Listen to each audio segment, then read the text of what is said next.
welcome back. My name is Ron Hurst. I'm the founder, chief leader, and coach at Developing Leaders. Really excited to be with you here today. We're going to continue our series of videos of taking on the common questions that people ask about leadership. Today's question, I've heard a lot from new leaders, new people in management positions who want to know, what's the real difference between leading and managing? I think this is a really important question that most people struggle with. And you can go on the internet, you can find all kinds of great articles about the difference between leading and managing. But I want to see if I can break it down into something simple. And I think the simplest way to characterize the difference is this. In the case of a leader, leadership is a calling. You see, you can lead from any position you're in. It does not require you to move up some corporate hierarchy to become an effective leader. If you go back to our previous video, there's certain foundational character traits that are necessary in the areas of integrity, initiative, and emotional intelligence. And then there are certain skills that are necessary to be great at leadership, of course. However, leadership is a calling. Just because you have a position doesn't make you a leader. It just gives you the opportunity to also lead. See, the difference is leadership is a calling, management is a role. You get promoted into a role, not into a calling. You get promoted into a position. And the interesting thing, and I think the confusing fact on this particular question, is that the role of manager, supervisor, lead role, well, let's just go in order. Lead role, supervisor, manager, general manager, director, vice president, president, CEO, whatever, all of those different positions, they all have within their title a leadership capacity built in. So the reality is that everyone in a manager position needs to know something about how to be an effective leader to really be good at being a manager. Leadership is a calling. You don't have to have the role to actually lead. You have to have people that want to follow you because you have the right attributes, skills, and character. It's a calling. All right? Now, if we go to the textbooks, what would they say? What is the classic kind of roles of a manager? And there are 4 in most textbooks. Plan, organize, lead, or direct. In the old days, it was directing people. Lead, and control. So let's talk briefly about those 4. To plan means strategic planning, goal planning, using goal theory to motivate employees, and really having clarity on where we're headed with our function or our department or our division or whatever it is. So there's some planning required in terms of getting the right equipment in the right place, the right materials in the right place, the right people in the right place to produce a quality product or service at the lowest cost to our customer. Planning. The next piece, actually I'm kind of overlapping a little bit, the next piece is organizing. And it's organizing is about how do we put the right people in the right places to achieve those outcomes.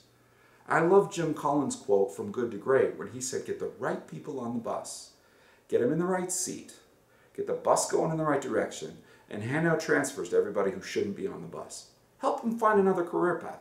It's entirely possible that if you don't have an excellent way of bringing in high quality talent into your organization, you've got a number of people who are in positions who are not suited to those positions or are not optimal for your performance.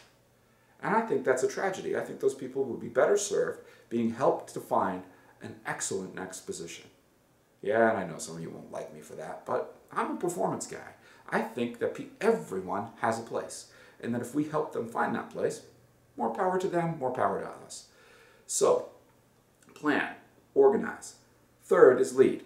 What is leadership? Well, we're going to talk about that one more. We've been talking about that in all these videos. I mean, it's really about having clarity about vision and direction. It's about the ability to convey with meaning a vision that other people buy into, and then leveraging the concept of influence to get other people to come with us and do what we need them to do to achieve some organizational outcome. It's kind of wordy, but it's about influencing others to follow us toward achieving a goal. How's that for leadership? That's really what it's about. The last one, control, is kind of a fun one. I spent a lot of my career in the control piece of the management function, and it's really about maintaining results. Right? Once you get a process to where it needs to be, you want to keep it there. And control is all about that.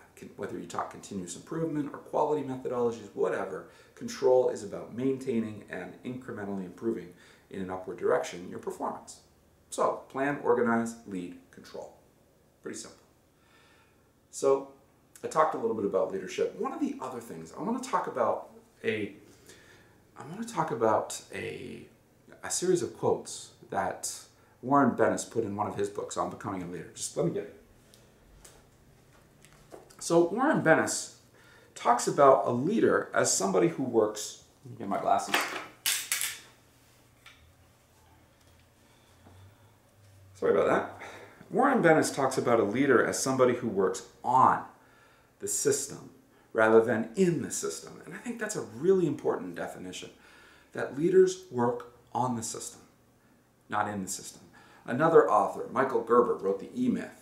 One of the things he finds is that people who move into entrepreneurial businesses often lose sight of the fact that they must work on the business, not just in the business.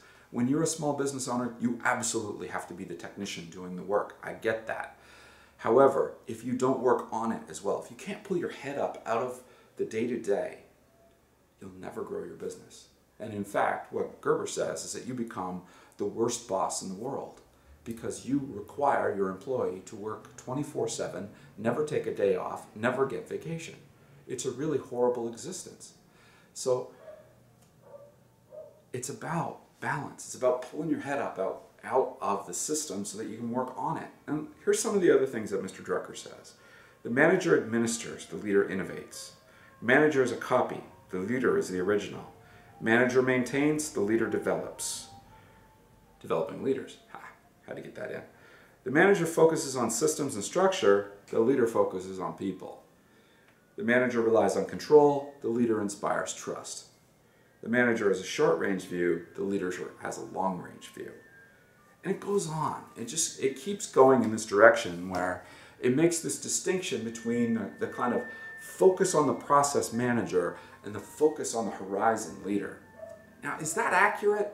I don't think so. I think I've met many a manager who focuses into the future and many a leader who has the ability to focus on the present and on the process. The fact of the matter is they are intertwined in business and they're very hard to separate. Hence the problem with this question, what's the difference between a leader and a manager? Probably the best way, two thoughts I'll leave you with in our time together today. Leadership is a calling. Management is a role. Okay?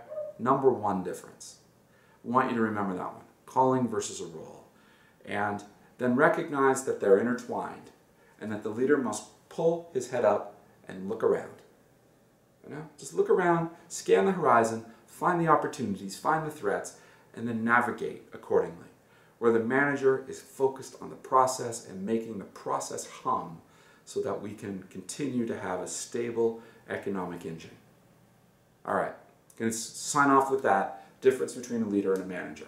I hope you've enjoyed this. Hope you've gotten some benefit out of it. I'd encourage you, join our mailing list at www.developingleaders.co, not .com, .co. Join the mailing list. Check out some of the other videos. Check some of the audio files.